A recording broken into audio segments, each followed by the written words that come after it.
আলহামদুলিল্লাহ আলহামদুলিল্লাহ রাব্বিল আলামিন আসসালাতু ওয়াসসালামু আলা রাসূলিহিল কারীম ওয়া আলা আলিহি ওয়া আসহাবিহি আজমাইন। বাংলাদেশ জামাত ইসলামী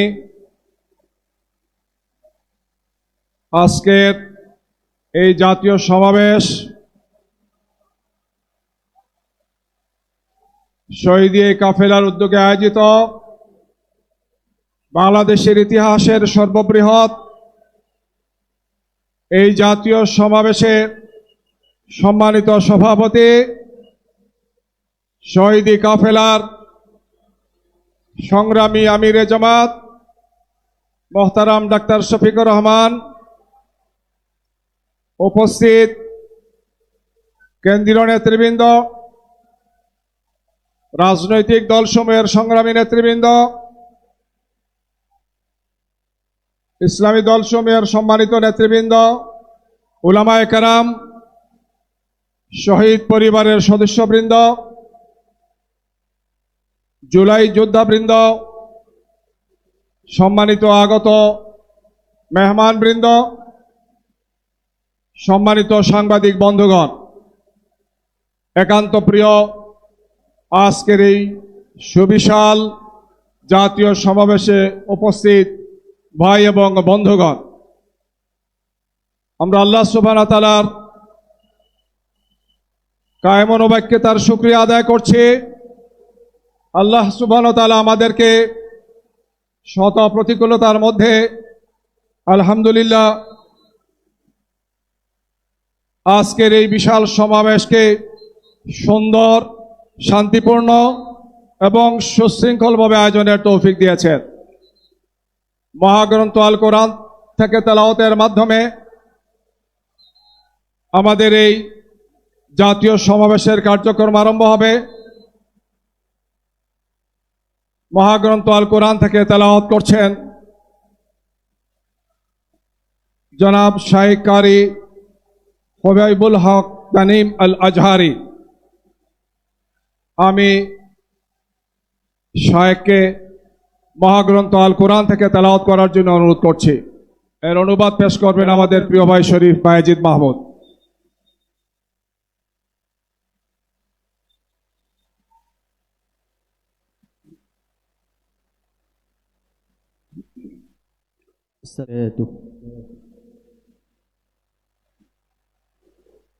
أعوذ بالله من الشيطان الرجيم.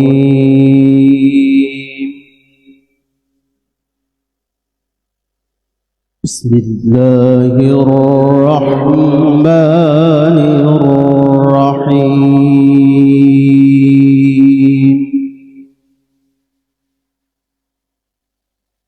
يا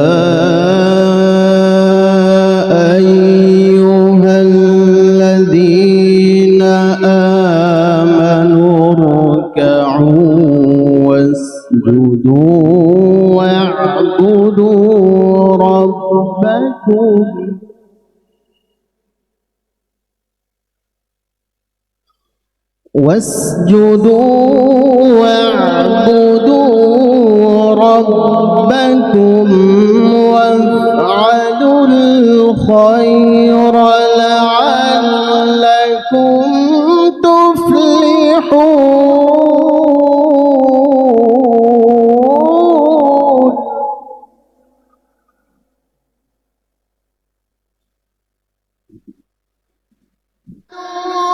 وجاهه حق جهاده هو اجتباكم وما جعل عليكم في الدين من حرج ملة أبيكم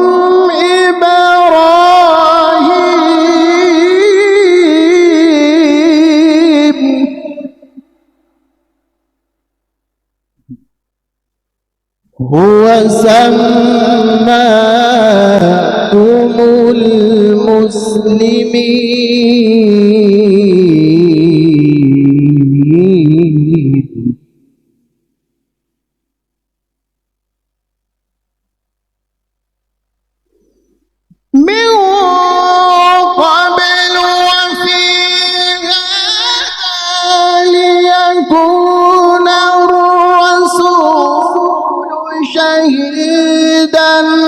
عليكم وتكونوا شهداء على الناس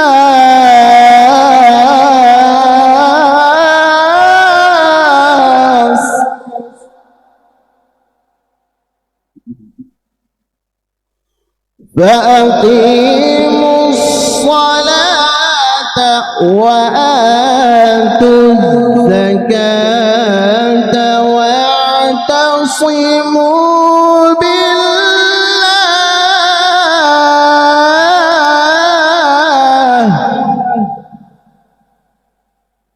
هو مولاكم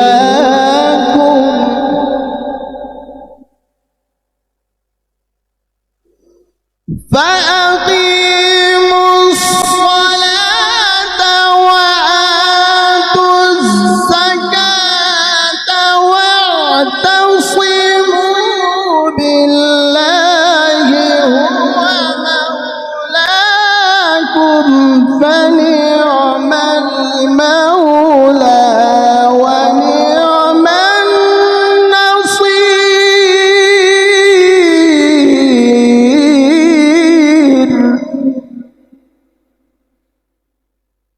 فأقيموا الصلاة وآتوا الزكاة واعتصموا بالله هو مولاكم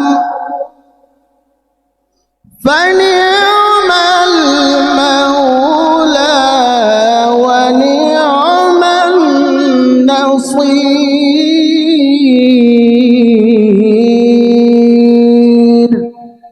صدق الله العظيم.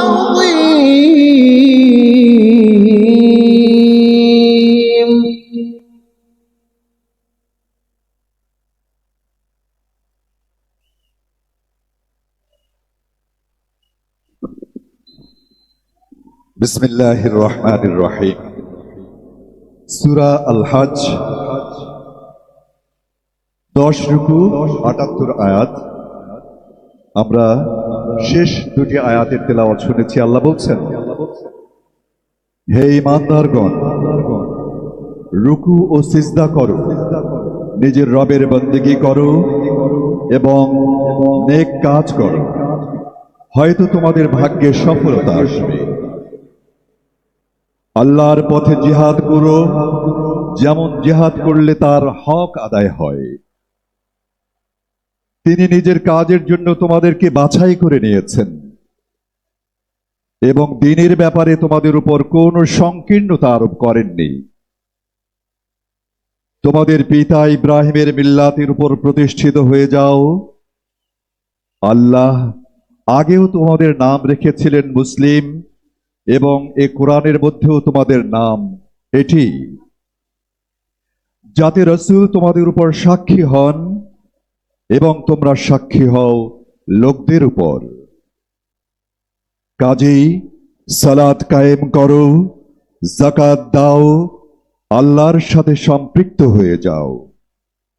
তিনি তোমাদের অভিভাবক, বড়ই ভালো অভিভাবক তিনি, বড়ই ভালো সাহায্যকারীও তিনি। নিশ্চয়ই মহান আল্লাহ যা বলেছেন সত্য বলেছেন। আসসালামু আলাইকুম ওয়া রাহমাতুল্লাহি ওয়া বারাকাতুহু।